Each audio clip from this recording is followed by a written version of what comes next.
السلام عليكم ورحمة الله وبركاته. ازيكم يا حبايبي؟ عاملين ايه؟ يا رب تكونوا بخير.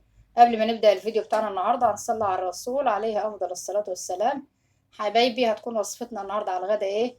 هنعمل كشري. هنبدأ ان شاء الله. عدس بجيب اهو يا جماعة، نعناه كده لمدة ساعة وحطيناه اهو في حلة على النار. هيبدأ نسلقه مع بعض كده اهو، ولعنا عليه النار. المرحلة اللي بعد كده هنبدأ نعمل الصلصة بتاعته. طماطم طبعا اللي احنا عاملينها مع بعض اهي، هنحطها كده ان شاء الله، نفرمها في الخلاط مع قرن شطة حامي. ومعانا طبعا التوم اهوت، هنعمل منه الدقة بصلصة، والدقة التانية اللي هي بخل وملح وليمون. حبيبي، حطينا حلة على النار فيها معلقة زيت زي ما احنا شايفين اهوت. العدس بدأ يغلي معانا. حطينا حلة هنسلق فيها المكرونة، فيها معلقة ملح ومعلقة زيت اهي.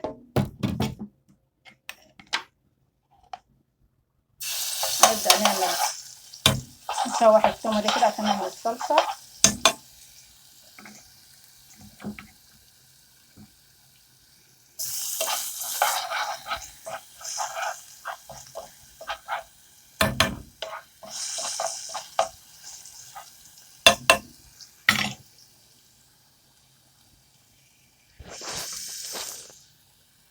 صلصة الطماطم اهي طبعا صفناها اهي.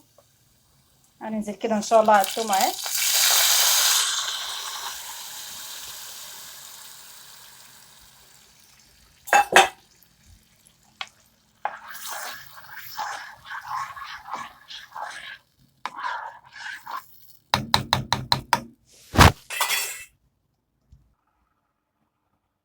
هنعمل يا حبيبي الدقة اهي، غلينا مية اهو.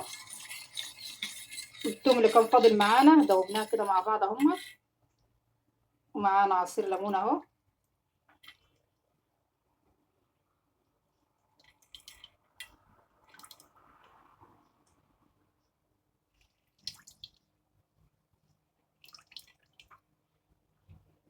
معانا معلقة خل. ندوبهم كده مع بعض ان شاء الله. وحبة ملح. طبعا احنا حاطين مع التوم كزبرة ناعمة وكمون. كده الدقة التوم جاهزة معانا اهي. كده خلاص كده هنبدأ نركنها كده. المية بتاعت المكرونة بدأت تغلي معانا اهي. طبعا معانا تشكيلة مكرونة اهي، قلم، خواتم، اسباجيتا، مكرونة رفيعة اهي، مكرونة مرمرية. يعني تشكيلة كده بتاع 4 أو 5 أنواع اهيت معانا. هننزل طبعا على المية.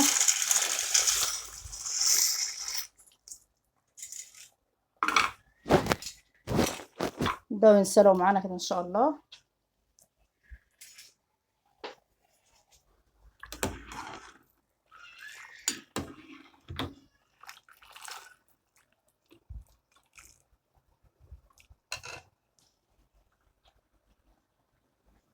طبعا معانا رز بشعرية اهوت بتاع امبارح، مش هنعمل رز طبعا.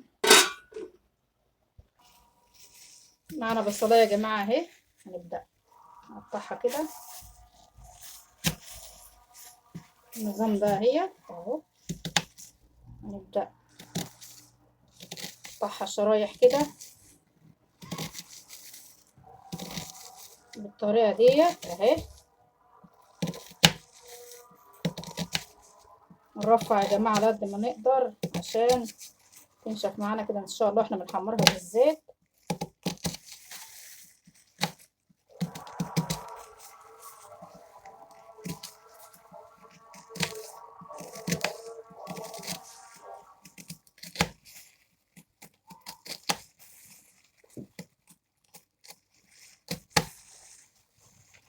النظام ده اهو.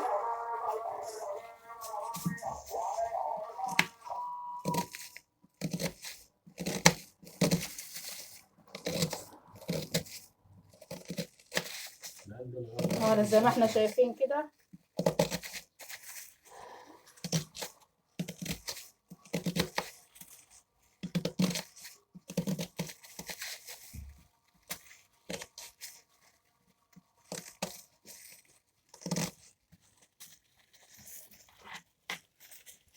النظام ده يا جماعة اهو.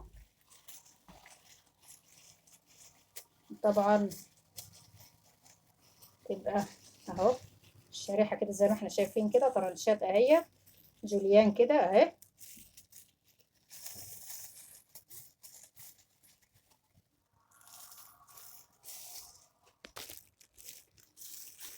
البصل اهو يا جماعة يكون معانا بالطريقة دي، حطينا عليه معلقة دقيق ومعلقة نشا. هنبدأ ان شاء الله كده نحمره في الزيت. فايدة النشا والدقيق ده يا جماعة عشان ينشف معانا في الزيت اهو،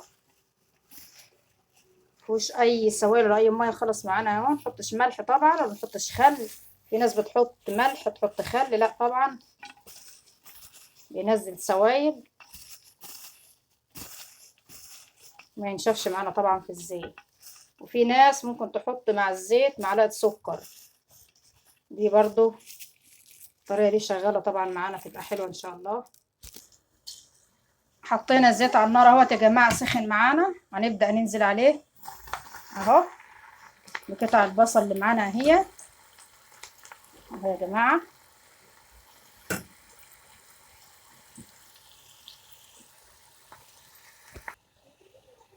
البصل اهو يا جماعة يعتبر كده خلاص كده اهو اتحمر اهوت. طبعا المكرونة جاهزة معانا اهي، والرز طبعا سخناه، والصلصة جاهزة معانا اهي. شايفين القوام بتاعها اهو يا جماعة. هنبدأ ان شاء الله نعمل منها الصلصة الباردة والصلصة بشطة الحراقة اهي.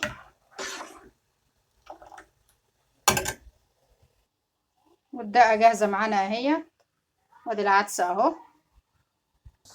البصل يا جماعة زي ما احنا شايفين اهو، الله اكبر اهو اهو. شايفين يا جماعة اهو اهو. معلش بس الكاميرا مش موضحاه. الصلصة يا حبايبي اهيت، حطينا عليها نص معلقة شطة حامية، اللي حابب الشطة اهوت، اللي حابب الحراقة اهو. ومعانا طبعا البردة اهيت زي ما احنا شايفين كده.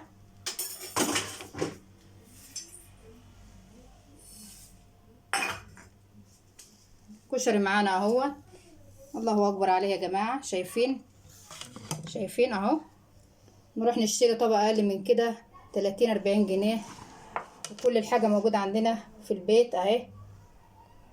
حبة مكرونة، شوية رز بشعرية، شوية عدس وبصلاية اهي زي ما احنا شايفين، شوية صلصة، نكون عاملين احلى كشري.